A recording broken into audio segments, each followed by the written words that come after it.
So ఈవేళ ఈ flower గురించి మీకు చూపించబోతున్నానండి.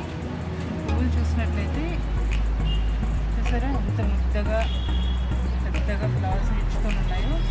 సో ఇది వచ్చేసి పత్తి మందారం పువ్వులండి. వీటి స్పెషాలిటీ ఏంటంటే మార్నింగే మీకు చాలా వైట్ కలర్లో విచ్చుకుంటాయి అన్నమాట పువ్వులు. సో ఈవినింగ్ వరకు మీకు అలా కలర్స్ అనేవి చేంజ్ చేసుకుంటూ ఉంటాయి. మీరు ఇప్పుడు చూసినట్లయితే నేను వీడియో తీసేసి 10:30కి అలా వీడియో క్లిప్పింగ్ తీస్తున్నాను. ఆల్రెడీ ఇది కొంచెం కలర్ అనేది చేంజ్ అయిపోయిందండి.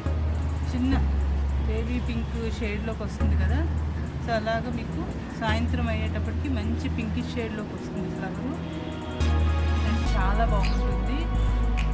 ఈ చెట్టు కూడా చాలా పెద్దదవుతుంది అన్నమాట. చెట్టు నిండా విపరీతమైన పువ్వులతో చాలా అందంగా ఉంటుంది. సో తప్పకుండా ఎవరికైనా ఇంట్రెస్ట్ ఉంటే ఈ ప్లాంట్ అనేది తెచ్చుకోండి. చాలా బాగుంటుంది. ఇలా మొక్కకి తీసుకోవాలంటే చాలా అందంగా ఉంటుంది. ఆల్రెడీ పెద్దవాళ్ళందరికీ ఇది ఎక్స్పీరియన్స్ చేస్తుంటారు. తెలిసిన మొక్కలే, ఈ జనరేషన్ వాళ్ళకి తెలియదు. సో వాళ్ళందరికీ తెలియజెప్పాలని ఇలా ఈ వీడియో తీస్తున్నాము.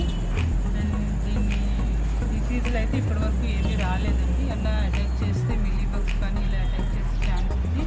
సో మనం 15 డేస్కి లేదా 20 డేస్కి ఒకసారి నీమ్ ఆయిల్ కానీ స్ప్రే చేసుకుంటే సరిపోతుంది. ఈరోజు నేను ఈ వీడియో అనేది చిన్న పార్ట్స్ కింద ఈవినింగ్ వరకు మీకు కలర్ అనేది ఎలా చేంజ్ అవుతుందో మీకు చూపిస్తాను. సో అది చివరి వరకు చూడండి.